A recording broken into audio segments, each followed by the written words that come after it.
Om Shanti.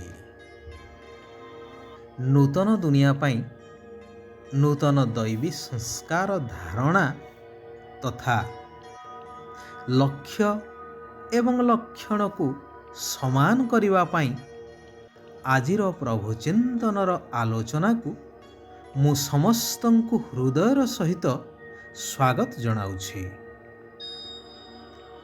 Second रु minute, minute रु घंटा, घंटारू दिन, दिनरू मास एवं मासरू वर्ष समयर गति तो सर्वदा समान।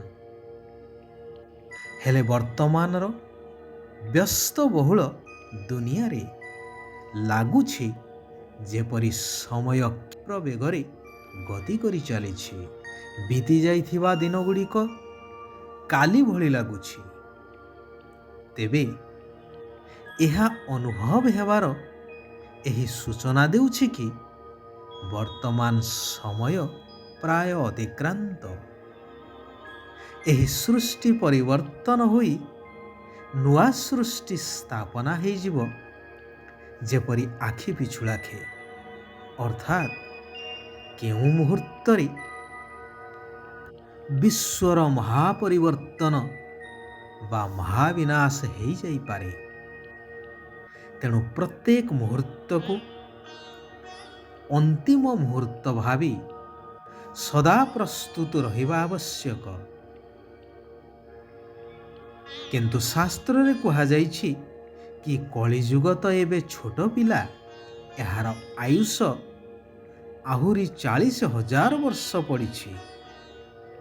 हेले सर्वशास्त्रमयी शिरोमणि गीतारे उल्लेख अछि, यदा यदा हि धर्मस्य ग्लानिर्भवति भारत। यह कौन भूल? वर्तमान सृष्टिर अवस्था को देखिले जहा ताहा कौन धर्मग्लानी पाई यथेष्ट नुहे? तेबे आउ केबे धर्मर ग्लानी हेबो? धर्मर ग्लानीर समय केबे आसीबो? धर्म नामरे अधर्म, अन्याय, अत्याचार, व्यभिचार आदि चरम सीमारे प्रति मुहूर्तरे मनुष्य आशा, आशंका, दुख एवं भयरे जीवन व्यतीत करुछि। जीवन थाई मध्य मृतवत, जंत्रवत लक्ष्यहीन भावरे समस्ते धाइछन्ति जे धाइछन्ति, ताहार ठीक ठिकଣା नहीं।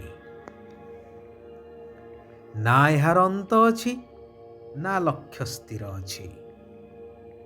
सेथिपाई भगवान कहउछन्ति, तुमे माने ए साकार दुनिया रे साकार शरीर रे थाई मध्य तुमर श्रेष्ठ आकारी स्वरूप बा फरिश्ता स्वरूप को देखिबा पाई मु निराकार पिता आकारी ब्रह्मा बाबांक सहित आसीछि।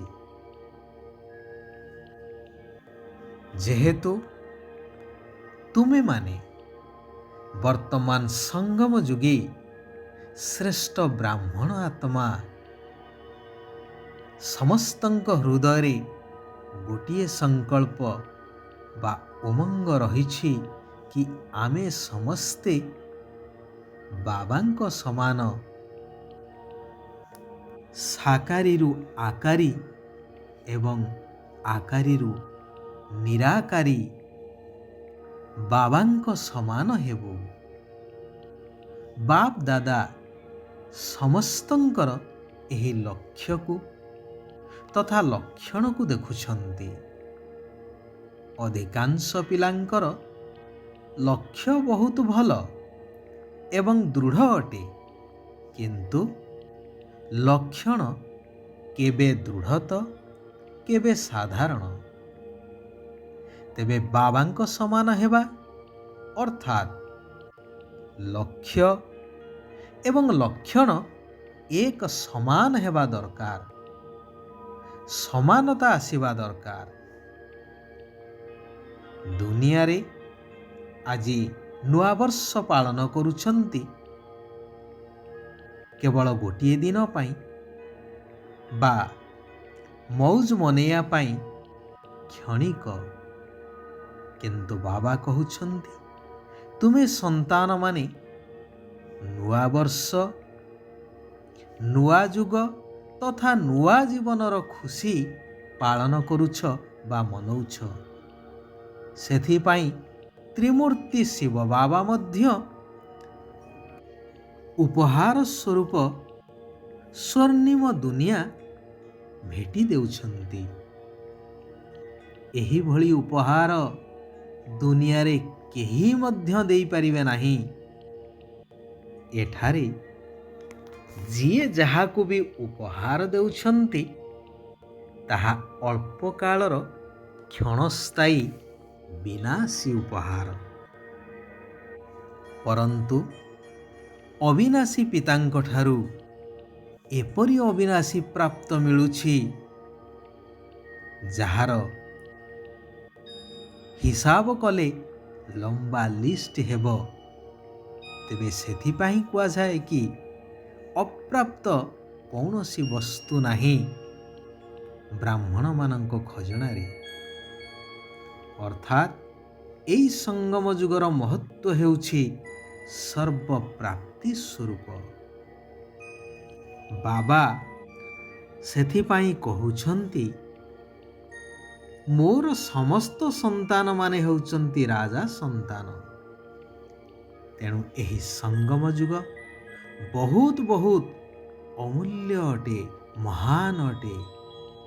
ଖୁସି ଖୁସିରେ ବି ଏହାର ନାମ ବାପଦାଦା ଏବଂ ପିଲାମାନେ ମଧ୍ୟ ଦେଇଛନ୍ତି ମୌଜର ଯୁଗ। କାରଣ ପରମାତ୍ମା ମିଳନର ମୌଜ ସାରା କଳ୍ପରେ ଅର୍ଥାତ୍ ସତ୍ୟ, ତ୍ରେତୟା, ଦ୍ୱାପର, କଳି ପ୍ରତ୍ୟେକ ଯୁଗ ଭିତରେ ମଧ୍ୟ କେବଳ ଏହି ସଙ୍ଗମ ସମୟରେ ଅର୍ଥାତ୍ କଳି ଯୁଗର ଶେଷ ଏବଂ ସତ୍ୟ ଯୁଗର ଆରମ୍ଭ ଏହି ମଧ୍ୟବର୍ତ୍ତୀ ସମୟରେ ହିଁ ମିଳିଥାଏ। ତେଣୁ ଏହାର ମହାନତାକୁ, ବାସ୍ତବତାକୁ ଅନୁଭବ କରି ସମସ୍ତଙ୍କୁ ଏହାର ଜ୍ଞାନ ପ୍ରଦାନ କରିବାର ଦରକାର। ଏହି ସେବା କରି ଚାଲିବା ଦରକାର। ବର୍ତ୍ତମାନର ପ୍ରାପ୍ତି ଭବିଷ୍ୟ ଗୋଲ୍ଡେନ୍ ୱାର୍ଲ୍ଡ ବା ସତ୍ୟ ଯୁଗରେ ହିଁ ଅନେକ ଜନ୍ମ ପର୍ଯ୍ୟନ୍ତ ମିଳି ଚାଲିବ। ବାବା କହୁଛନ୍ତି ତୁମେ ସହଜ ଯୋଗୀ ନା ମୁସ୍କିଲ ଯୋଗୀ? ସମସ୍ତେ ଯେତେବେଳେ କହୁଛ ମେରା ବାବା, ତ ସ୍ୱତଃ ହିଁ ସହଜ ଯୋଗୀ ହେଲ ନା। ସହଜ ଯୋଗୀର ଅର୍ଥ ଏହା ନୁହେଁ କି ଅଳବେଳା ପଣିଆ।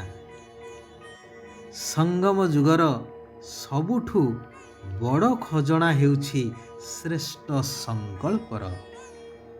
ଏହି ସଂକଳ୍ପ କର କି ସଫଳ କରିବାର ଅଛି, ସଫଳତା ପ୍ରାପ୍ତ କରିବାର ଅଛି। ସଫଳତା ଆମର ଜନ୍ମସିଦ୍ଧ ଅଧିକାର। ନମ୍ବର 1 ହେବାର ପୁରୁଷାର୍ଥ କର, ନା କି ନମ୍ବର 12। ମାଷ୍ଟର ଦାତା ହୋଇ ସମସ୍ତଙ୍କୁ ଜ୍ଞାନ, ସର୍ବଶକ୍ତି ଏବଂ ସର୍ବଗୁଣର ବିତରଣ କରି ଚାଲ। କେହି ଯେପରି ଖାଲି ହାତରେ ନ ଯାଆନ୍ତି। ନିଜର ବାସ୍ତବିକ ସ୍ୱରୂପ ମୁଁ ନିରାକାରୀ ଆତ୍ମା ଏହିଭଳି ନିଶ୍ଚୟ ଏବଂ ନିଶାରେ ଉଡ଼ି ଚାଲ। ଏହି ମରଯିବା ଜୀବନରେ ସର୍ବଦା ସନ୍ତୁଷ୍ଟ ରହୁଥିବା ଇଚ୍ଛା ମାତ୍ରଂ ଅବିଦ୍ୟା ହୁଅ। କାରଣ ସ୍ୱୟଂ ଦାତା ବରଦାତା ବିଶ୍ୱରଚୟିତା ସର୍ବଶକ୍ତିମାନ ବାବାଙ୍କର ତୁମେ ସନ୍ତାନ, ଅର୍ଥାତ୍ ସର୍ବପ୍ରାପ୍ତି ସମ୍ପନ୍ନ। ଯେଉଁମାନଙ୍କର ସଂସ୍କାର ସରଳ, ସେମାନେ ଯେକୌଣସି ପରିସ୍ଥିତିରେ ନିଜକୁ ପରିବର୍ତ୍ତନ କରିଦେଇପାରିବେ। ଆଚ୍ଛା, ଓମ୍ ଶାନ୍ତି, ଓମ୍ ଶାନ୍ତି, ଓମ୍ ଶାନ୍ତି।